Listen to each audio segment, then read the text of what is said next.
السلام علیکم ورحمۃ اللہ وبرکاتہ۔ اللہ تبارک و تعالیٰ کی توفیق سے انشاءاللہ العزیز آج ہم اپنے سبق کے خلاصے کا آغاز سورہ سبا سے کریں گے، اور سب سے پہلے ہم 2 آیات کی آپ کے سامنے تلاوت پیش کریں گے۔ اعوذ باللہ من الشیطان الرجیم، بسم اللہ الرحمن الرحیم، الحمد للہ الذی لہ ما فی السماوات وما فی الارض ولہ الحمد فی الآخرۃ وہو الحکیم الخبیر، یعلم ما یلج فی الارض وما یخرج منها وما ينزل من السماء وما يعرج فيها وهو الرحيم الغفور۔ ان الحمد للہ والصلاة والسلام على رسول اللہ، اما بعد فاعوذ باللہ السمیع العلیم من الشیطان الرجیم، بسم اللہ الرحمن الرحیم۔ سورہ سبا میں اللہ رب العزت نے سبا بستی کا ذکر کیا ہے کہ یقیناً سبا بستی والوں کے لیے ان کے مقام رہائش میں نشانی تھی۔ ان کے دائیں اور بائیں 2 باغ تھے۔ اللہ تعالیٰ نے فرمایا کہ تم اپنے رب کی دی ہوئی روزی کھاؤ اور اس کا شکر ادا کرو کہ پاکیزہ شہر تمہیں دیا ہے اور گناہوں کو معاف کرنے والا رب تمہارے پاس ہے۔ لیکن انہوں نے روگردانی کی تو اللہ تعالیٰ فرماتے ہیں کہ ہم نے ان پر ایک سخت امڑتا ہوا سیلاب بھیج دیا اور ان کے دونوں باغوں کو بدمزہ پھل اور کچھ بیری والے باغوں میں بدل دیا۔ ہم نے ان کو یہ بدلہ ان کے کفر کی وجہ سے دیا تھا، اور ہم صرف ناشکروں کو ہی ایسا بدلہ دیتے ہیں۔ اللہ تعالیٰ ہم سب کو اپنا شکر ادا کرنے والی زبان عطا فرمائے۔ ہر حال میں اللہ کا شکر ادا کرنے چاہیے۔ جو لوگ اللہ کا شکر ادا نہیں کرتے پھر اللہ تبارک و تعالیٰ ان کو اسی طرح برباد کر دیتے ہیں۔ آج بے برکتی کی بنیادی وجوہات میں سے ایک وجہ یہ بھی ہے کہ لوگ اللہ کے گلے شکوے بہت کرتے ہیں، شکر ادا نہیں کرتے، ناشکری کرتے ہیں۔ ہر وقت رونا اور پیٹنا ان کا معمول بنا ہوتا ہے۔ اس لیے ہر حال میں اللہ کا شکر ادا کرنا سیکھیے۔ اس صورت میں اللہ تعالیٰ نے اس بات کا بھی ذکر کیا ہے کہ اللہ تعالیٰ نے رسول اللہ صلی اللہ علیہ وسلم کو تمام انسانوں کے لیے بشارت دینے والا اور ڈرانے والا بنا کر بھیجا ہے، مگر لوگوں کی اکثریت اس بات کو نہیں جانتی۔ سورہ سبا کے بعد سورہ فاطر ہے۔ سورہ فاطر میں اللہ تعالیٰ ارشاد فرماتے ہیں قُلْ هَلْ يَسْتَوِي الْأَعْمَى وَالْبَصِيرُ وَلَا الظُّلُمَاتُ وَلَا النُّورُ وَلَا الظِّلُّ وَلَا الْحَرُورُ وَمَا يَسْتَوِي الْأَحْيَاءُ وَلَا الْأَمْوَاتُ۔ فرمایا کہ اندھا اور بینا برابر نہیں ہو سکتے، اور نہ دھوپ اور چھاؤں برابر ہو سکتے ہیں، اور نہ زندہ اور مردہ برابر ہو سکتے ہیں۔ جس نے تمام چیزیں برابر نہیں ہیں، اللہ ارشاد فرماتے ہیں کہ جو شخص ہدایت کے راستے پر ہو وہ گمراہ انسانوں کے برابر بھی نہیں ہو سکتا۔ اس صورت میں اللہ پاک نے اس بات کا بھی ذکر کیا ہے کہ اللہ نے جو اپنے فرما بردار بندوں کے لیے جنت بنائی ہے اس میں نہ کوئی دکھ ہوگا، نہ کوئی تھکاوٹ کا احساس ہوگا، اور نہ ہی کوئی اکتاہٹ کا احساس ہوگا۔ اللہ ہمیں جنت میں داخلہ نصیب فرمائے۔ سورہ فاطر کے بعد سورہ یاسین ہے۔ سورہ یاسین میں اللہ تعالیٰ نے قرآن حکیم کی قسم کھا کر کہا ہے کہ بے شک محمد صلی اللہ علیہ وسلم رسولوں میں سے ہیں، اور ان کا راستہ ہی سیدھا راستہ ہے۔ جو ان کے راستے پر چلتا ہے وہ صراط مستقیم پر چلتا ہے۔ تو صورت میں اللہ رب العزت نے یہ بھی ارشاد فرمایا کہ جو لوگ کافر ہیں ان کو ڈرایا جائے یا نہ ڈرایا جائے ان کے لیے برابر ہے، وہ ایمان نہیں لائیں گے۔ اس صورت میں اللہ تعالیٰ نے یہ بھی بتلایا کہ اللہ تعالیٰ 2 طرح کے اعمال کو لکھتے ہیں، ایک وہ عمل جو انسان خود کرتا ہے، اور دوسرا وہ عمل جو اس کے پیچھے آنے والا ہوتا ہے۔ پیچھے آنے والے اعمال میں صدقہ جاریہ اور لواحقین کی دعائیں شامل ہیں۔ اس صورت میں اللہ رب العزت نے ایک بستی کا ذکر کیا ہے جس میں اللہ تبارک و تعالیٰ نے اپنے 2 رسولوں کو بھیجا، انہوں نے ان 2 رسولوں کو جھٹلا دیا۔ پھر اللہ تبارک و تعالیٰ نے 2 رسولوں کی قوت کے لیے ایک تیسرے رسول کو بھی بھیجا، لیکن انہوں نے ان 3 رسولوں کو جھٹلا دیا اور نعوذ باللہ کہنے لگے کہ اللہ تبارک و تعالیٰ نے کچھ نازل نہیں کیا، اور استغفر اللہ نعوذ باللہ کہنے لگے کہ تم جھوٹ بول رہے ہو، نبیوں کو جھوٹا کہنے لگے۔ تو اس بستی میں سے ایک ایمان والا شخص نبیوں کو قوت دینے کے لیے دوڑتا ہوا آیا اور اس نے کہا کہ تم ان لوگوں کو جھٹلا رہے ہو جو تم سے کسی قسم کا مطالبہ نہیں کر رہے، جو تم سے کسی قسم کا اجر نہیں چاہتے، وہ تمہیں اللہ کی عبادت کی طرف بلا رہے ہیں، تم رسولوں کی پیروی کرو، ان رسولوں کی بات کو مانو۔ اس بندے نے، اس ایمان والے نے اپنی بستی کے قوم کے لوگوں کو تبلیغ کرتے ہوئے کہا کہ میں اس اللہ کی عبادت کیوں نہ کروں کہ جس اللہ نے مجھے پیدا کیا ہے، پھر مرنے کے بعد میں نے اسی کے پاس واپس جانا ہے۔ میں اس اللہ کو کیسے چھوڑ دوں کہ اگر مجھے اللہ پکڑنا چاہے تو تمہارے معبود جو ہے، جو تم نے بنائے ہوئے، وہ مجھے نہ نفع دے سکتے ہیں نہ نقصان دے سکتے ہیں، بجائے اس کے کہ بستی والے اس ایمان والے کی تبلیغ کا اثر لیتے، مانتے، تسلیم کرتے، انہوں نے اس اللہ والے کو شہید کر دیا۔ شہادت کے بعد اللہ رب العزت نے اسے جنت میں داخل کیا۔ جنت میں جانے کے بعد وہ کہتا ہے کہ اے کاش میری قوم کے لوگوں کو اس بات کا علم ہو جائے کہ میرے پروردگار نے مجھ کو معاف بھی کر دیا ہے اور مجھے جنت میں داخل بھی کر دیا ہے۔ اس کی شہادت کے بعد اللہ تعالیٰ کی رحمتیں بستی والوں سے روٹھ گئیں، اللہ ان سے ناراض ہو گئے۔ اس سورہ میں اللہ تعالیٰ نے قیامت کی گھڑیوں کا بھی ذکر کیا ہے کہ قیامت کے دن کافر یہ بات کہیں گے کہ ہمیں ہماری قبروں سے کس نے نکالا ہے، بلا شبہ یہ رحمان کا وعدہ ہے اور رسول اپنی دعوت میں سچے تھے۔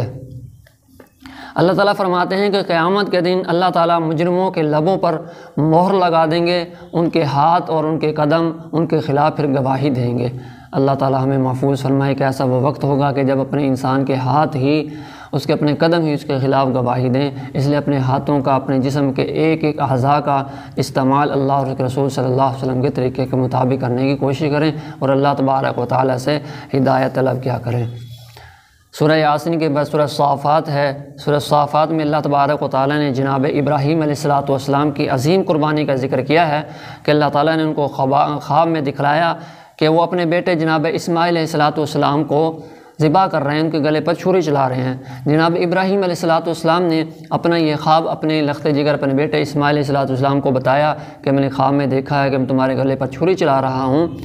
تو بیٹے نے کہا کہ یا ابت افعل ما تؤمر ستجدنی ان شاء اللہ من الصابرین، کہ ابا جان آپ کو جس کام کا حکم دیا گیا ہے آپ اس کو کر گزریے، یقیناً آپ مجھے صبر کرنے والوں میں سے پائیں گے، کہ یعنی کہ آپ میرے گلے پر چھری چلا دیجئے۔ اب یہاں پر ایک بات اور جو غور طلب ہے وہ یہ ہے کہ ابراہیم علیہ السلام اپنے بیٹے سے فرما رہے تھے کہ میں نے خواب میں دیکھا ہے کہ میں تمہیں ذبح کر رہا ہوں، اور بیٹا جواب میں کہتا ہے کہ اللہ نے آپ کو جو حکم دیا ہے آپ اس پر عمل کیجئے۔ تو اس سے معلوم ہوتا ہے کہ انبیاء کرام علیہ السلام کا جو خواب ہوتا ہے وہ بھی اللہ کی طرف سے حکم، آرڈر اور وحی ہوتا ہے۔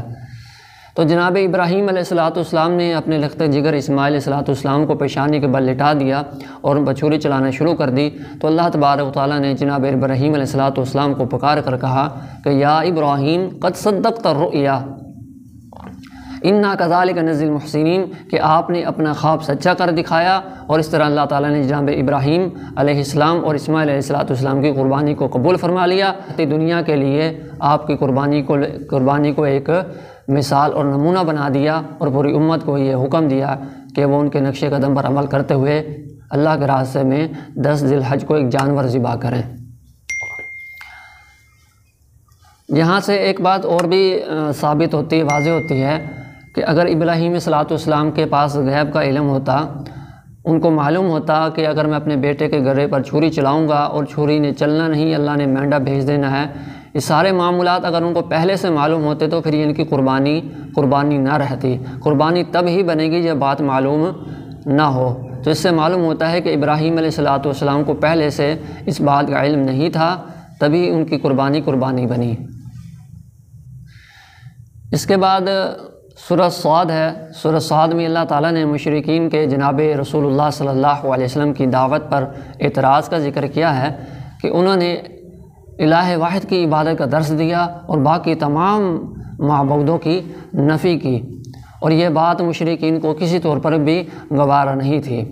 کہ جب ایک اللہ کی دعوت دی گئی تو ان کو یہ گوارا نہیں تھا کہ ایک اللہ، یہ 360 بت چھوڑوں کو صرف ایک اللہ کیسے ہی سارے معاملات کر سکتا ہے۔ تو ان لوگوں کا ایک اللہ کی طاقت پر بھروسہ اور یقین نہیں تھا۔ اللہ تعالیٰ سمجھنے کی توفیق نصیب فرمائے۔ اس صورت میں اللہ تعالیٰ نے جنت کے مناظر اور جہنم کی ہولناکیوں کو بھی بیان کیا ہے کہ بے شک اللہ سے ڈرنے والوں کے لیے ہمیشہ رہنے والی جنتوں میں اچھا ٹھکانہ ہے، جن کے دروازے اہل تقویٰ کے لیے، تقویٰ اختیار کرنے والوں کے لیے کھلے رہتے ہیں۔ وہ لوگ جنتوں میں گاؤں تکیوں پر ٹیک لگائے بیٹھے ہوں گے، وہاں بہت سے پھل اور شراب منگوایا کریں گے، اور ان کے پاس جھکی ہوئی نگاہوں والی ہم عمر لڑکیاں ہوں گی، ایسے عالم میں ان کو کہا جائے گا یہی ہے وہ نعمتیں جن کا تم سے اللہ تبارک و تعالیٰ نے وعدہ کیا تھا۔ اللہ فرماتے ہیں کہ یہ ہماری عطا کردہ چیزیں ہیں، روزی ہے جو کبھی ختم نہیں ہوگی، یعنی کہ جنت میں اللہ پاک ایسی نعمتیں عطا فرمائیں کہ جن کو کبھی زوال نہیں ہوگا، جو کبھی ختم نہیں ہوگی، ہمیشہ ہمیشہ کی جنت اللہ پاک اپنے متقی بندوں کو نصیب فرمائیں گے۔ دعا کیجئے اللہ پاک ہمیں بھی ان لوگوں میں شامل فرمائے، اللہ ہمیں اپنا تقوی اختیار کرنے کی توفیق نصیب فرمائے۔ کتنے بد نصیب ہیں وہ لوگ کہ جو رمضان مبارک کا مہینہ پانے کے باوجود بھی تقوی اختیار نہ کر سکے، بے نمازی تھے تو نمازی نہ بن سکے، بے خوف تھے تو اللہ کا خوف پیدا نہ ہو سکا، اگر زبان کی برائیاں تھیں تو زبان کی برائیاں ختم نہ ہو سکی، جو معاملات پہلے تھے ابھی بھی اسی طرح چل رہے ہیں، ان کے تقوی میں پرہیزگاری میں کوئی فرق نہیں آیا، تو ایسا شخص رمضان پانے کے باوجود اگر اپنے اندر چینج نہ لا سکا نیکیوں کے حوالے سے تو بدبخت انسان ہے، بد نصیب انسان ہے۔ اللہ ہم سب کو محفوظ فرمائے اور ہمیں اپنے اندر نیکیوں کے حوالے سے چینج لانے کی توفیق نصیب فرمائے کہ ہم اپنے آپ کو نیکی کے راستے پر چلانے کی کوشش کریں، برائی سے اپنے آپ کو بچائیں۔ جبکہ اہل تقوی کے مقابلے میں اللہ تبارک و تعالیٰ نے سرکشوں کا ٹھکانہ بھی بیان فرمایا ہے کہ جو ہماری نافرمانی کی زندگی بسر کر کے آئیں گے، اپنی منمانی کی زندگی بسر کر کے آئیں گے، اللہ پاک نے ان کا ٹھکانہ جہنم بنایا ہے۔ اللہ ہم سب کو محفوظ فرمائے کہ وہ جہنم کے جس میں اللہ تعالیٰ سرکشوں کو داخل فرمائیں گے جو بہت برا ٹھکانہ ہے، وہ فرمایا کہ اس میں کھولتا ہوا پانی اور پیپ کا عذاب ان کو عطا کیا جائے گا، بس وہ لوگ اس عذاب کو چکھتے ہی رہیں گے، اسی قسم کے دوسرے عذاب بھی ان کو اللہ تبارک و تعالیٰ دیں گے۔ اللہ ہم سب کو محفوظ فرمائے۔ اس عذاب کے دوران میں جہنمی ایک دوسرے کو مخاطب ہو کر کہیں گے کہ کیا وجہ ہے ہم یہاں ان لوگوں کو نہیں دیکھ رہے جنہیں ہم برے لوگوں میں شمار کیا کرتے تھے، جن کو ہم گالیاں دے کر کہا کرتے تھے کہ یہ مولوی تو ایسے ہوتے ہیں، یہ تو لوگوں کو ڈراتے ہیں، یہ لوگوں کو لڑاتے ہیں۔ تو جو نیک لوگ تھے ان کے بارے میں مختلف قسم کی باتیں ہم کیا کرتے تھے، کیا وجہ کہ آج ہمیں وہ نظر نہیں آ رہے ہیں؟ کیا ہم ان کا بے سبب مذاق اڑایا کرتے تھے، بلا وجہ ہم ان کو چھیڑا کرتے تھے، یا ہماری آنکھیں انہیں دیکھ نہیں پا رہی؟ اللہ تعالیٰ اہل نار کی اس بحث کا ذکر فرماتے ہیں کہ بے شک اہل نار کا آپس میں جھگڑنا ایک حقیقت ہے کہ وہ واقعی دنیا کے اندر اللہ کے بندوں کے بارے میں طنز کیا کرتے تھے، ان کا مذاق اڑایا کرتے تھے۔ اس لیے میرے بھائیوں میں بار بار اس بات کی طرف توجہ دلاتا ہوں کہ کبھی بھی کسی کے بارے میں جب تک پکی تحقیق نہ ہو اپنی زبان کو دراز نہ کریں، اور اگر کسی عالم کے بارے میں، کسی دیندار کے بارے میں کوئی غلطی آپ کے علم میں آ بھی جائے اور پورے ثبوت کے ساتھ آپ کے علم میں آئے تو آپ کا حق نہیں بنتا کہ آپ سوشل میڈیا پر اس کو اچھالیں، بلکہ اللہ کے نبی صلی اللہ علیہ وسلم نے فرمایا کہ جو اپنے مسلمان بھائی کی پردہ پوشی کرتا ہے اللہ تعالیٰ قیامت کے دن اس کی پردہ پوشی کریں گے۔ اگر آپ کو ان کی اصلاح مطلوب ہے، اگر اس اللہ کے بندے میں کوئی غلطی پائی جاتی ہے بطور انسان، بشریت کے تقاضے کے تحت یا شیطان کے بہکاوے میں آ سکتا ہے، عالم بھی ہو کوئی بھی ہو، شیطان کا حملہ ہوتا ہے، کہیں نہ کہیں انسان خطا کھا جاتا ہے، تو اس لیے اگر کبھی کسی میں غلطی پائیں، کوئی کمی پائیں تو سوشل میڈیا پر اچھالنے کے بجائے میرے بھائیو اللہ کا واسطہ ہے آپ جا کر ان سے ملیں، ان کی غلطی کی نشاندہی کریں اگر آپ کے لیے ممکن ہے، اگر ممکن نہیں ہے تو ان کے حق میں اللہ سے دعا کریں کہ اللہ پاک ان کو اپنی اصلاح کرنے کی توفیق نصیب فرمائے۔ یہ بہترین طریقہ کار ہے۔ سورہ صاد کے بعد سورہ زمر ہے، سورہ زمر کا انشاءاللہ العزیز ہم کل ذکر کریں گے۔ اللہ تعالیٰ سے دعا ہے کہ آج کے سبق میں ہم نے جو سنا ہے غور و فکر کر کے عمل کرنے کی توفیق نصیب فرمائے۔ السلام علیکم ورحمۃ اللہ وبرکاتہ۔